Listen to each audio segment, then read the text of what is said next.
दोस्तों, आपको तो पता ही है कि अप्सराओं और तपस्वियों के बीच विवाद सृष्टि के आरंभ काल से ही चल रहा है।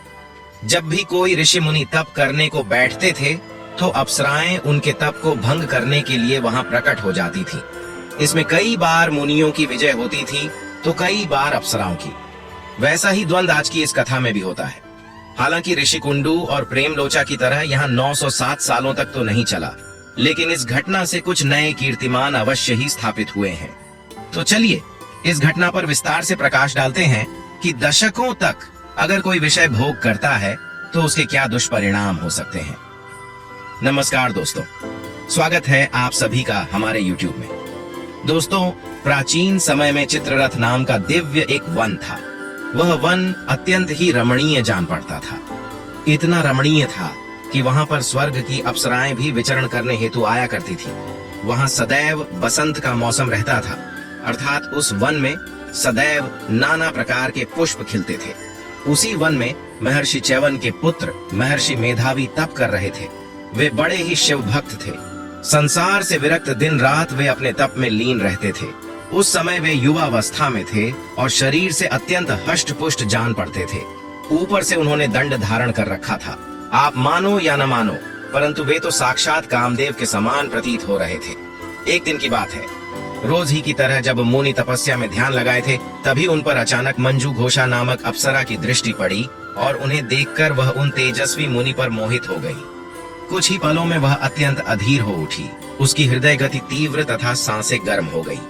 वह स्वयं पर नियंत्रण खोने लगी और इस प्रकार से जब वह पूर्ण रूप से काम पीड़ित हो गई, तब उसने कोई अन्य उपाय न जानकर मुनिवर को अपने प्रेम पाश में बांधने के लिए तरह तरह के प्रयत्न शुरू कर दिए, किंतु मेधावी ऋषि पर इसका कोई भी प्रभाव नहीं पड़ा। लेकिन दोस्तों, अप्सरा ऐसे ही हार मानने वाली नहीं होती। उसने उसी क्षण अपना पैंतरा बदला और हाथ में वीणा धारण की। वह अप्सरा मृगनयनी थी। उसकी भौहें धनुष तीर के नोक की समान पतली थी। वह चंद्रमुखी और चंपा के समान वर्ण वाली अप्सरा है। वह मंद मंद मुस्कुराती है। वह गति में मानो हिरणी है। उसके हाव भाव मन में आनंद, उमंग और उत्साह उत्पन्न करते हैं और उसके स्तन मंडल को हिलाते हैं तथा उसने शरीर पर आभूषण एवं नव नव रंग के वस्त्र और चोली पहनी है। उस कामिनी ने हाथ में वीणा ले रखी है। उसके गायन के प्रभाव से सूर्य स्थिर हो जाता है। ऐसी ही वह अप्सरा मधुर स्वर में गाने लगी। उसने ऐसा मधुर स्वर छेड़ा जिससे पत्थर भी पिघल सकते थे। इतना ही नहीं, अपितु अवसर का उचित लाभ उठाते हुए भगवान शिव के घोर विरोधी कामदेव भी वहां उपस्थित हो गए। उन्होंने अप्सरा की भौहों का धनुष बनाया, कटाक्ष से प्रत्यंचा बनाई और उसके नेत्रों से बाण बनाकर अपने शत्रु भक्त को जीतने के लिए तैयार हो गए। तत्पश्चात जैसे ही कामदेव ने मुनिवर पर बाण चलाया तो उनकी समाधि भंग हो गई। समाधि भंग होने से मुनि सहसा हिल उठे और जब उनकी दृष्टि अप्सरा पर पड़ी तो वे उस अप्सरा के सुंदर रूप और उसके कामुक यौवन पर मोहित हो गए। वे सब रहस्य को भूलकर उस अप्सरा के साथ रमण करने लगे। अब उन्हें दिन रात पूजा पाठ तथा मान मर्यादा का कोई भी भान नहीं रहा। काफी समय तक सब कुछ ऐसा ही चलता रहा और मुनि उस अप्सरा के साथ रमण करते रहे।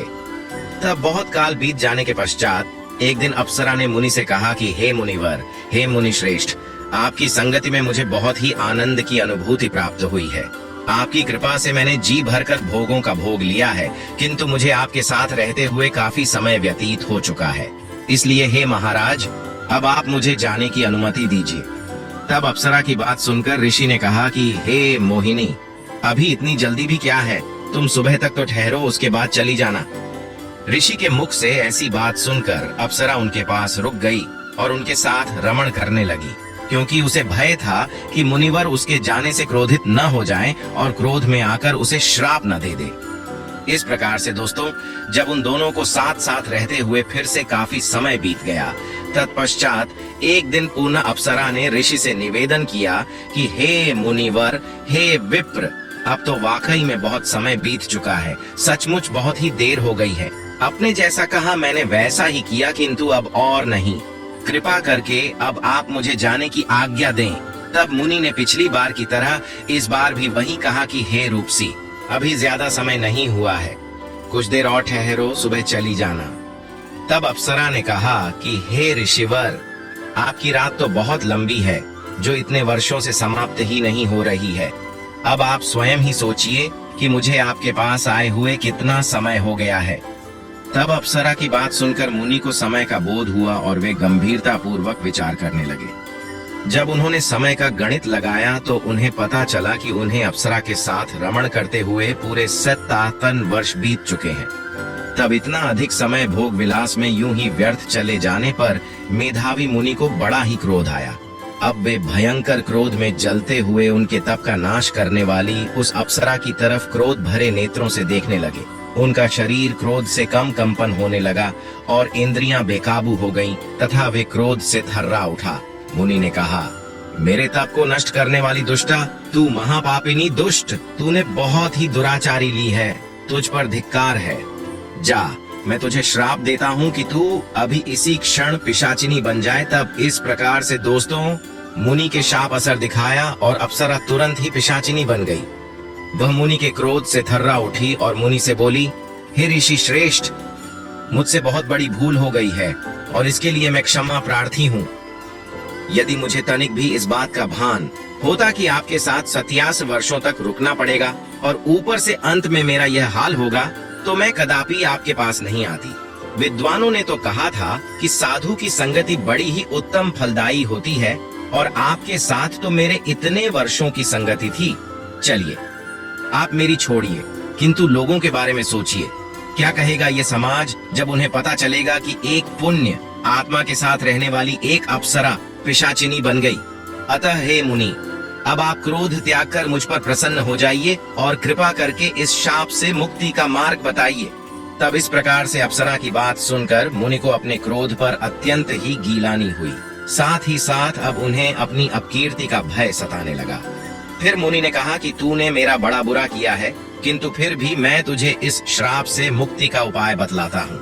चैत्र मास के कृष्ण पक्ष अर्थात होली तथा नवरात्रि के बीच में जो एकादशी आती है, उसे पाप मोचनी एकादशी कहा जाता है।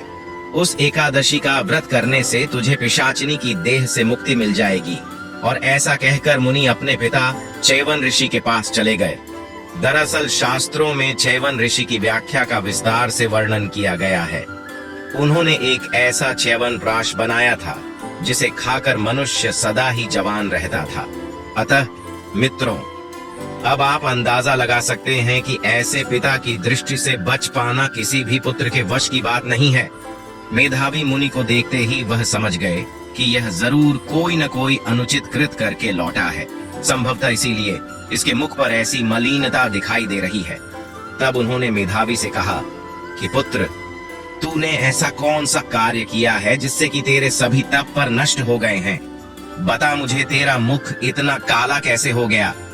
तब मेधावी मुनि के नेत्र लज्जा से नीचे झुक गए और उन्होंने कहा, पिताश्री, मैंने भूल बस एक अप्सरा के साथ रमण कर लिया था और उसमें थोड़ी देर हो गई। अगर सत्य वचन कहूँ तो भोग विलास में मैं इतना रत हो गया था कि मुझे समय का भान ही नहीं रहा। बस पिताजी, इसी पाप के कारण मेरा संपूर्ण तेज और तप नष्ट हो गया है। कृपा करके अब आप मुझे इस पाप से मुक्ति का मार्ग बताइए। इस पर महर्षि चैवन ने कहा कि यह तूने अच्छा नहीं किया पुत्र, किंतु अब ज्यादा चिंता न कर, क्योंकि तुझे तेरे किए की सजा मिल चुकी है। अब तू भी पाप मोचनी एकादशी का भक्ति पूर्वक व्रत कर। भगवान श्री हरि नारायण की कृपा से तेरे सारे पाप नष्ट हो जाएंगे। और इस प्रकार से दोस्तों, व्रत के प्रभाव से उन दोनों को अपने अपने पापों से छुटकारा मिल गया। वैसे आपकी जानकारी के लिए बता दें कि यह कथा सर्वप्रथम लोमश मुनि ने पृथ्वीपति मानधाता को सुनाई थी। उसके बाद भगवान श्री कृष्ण के मुख से महाराज युधिष्ठिर ने इसका श्रवण किया और आज इसका श्रवण हमारे चैनल के माध्यम से आप लोगों ने किया है। आशा करते हैं कि आपको ये जरूर अच्छी लगी होगी। कैसी लगी वीडियो नीचे कमेंट में बताएं। साथ ही वीडियो को लाइक करके इसे शेयर करें एवं ऐसी ही रोचक जानकारियों, कहानियों और पौराणिक कथाओं के लिए हमारे YouTube चैनल को सब्सक्राइब कर बेल आइकॉन को प्रेस अवश्य कर लीजिएगा। मिलते हैं अगले वीडियो में। धन्यवाद।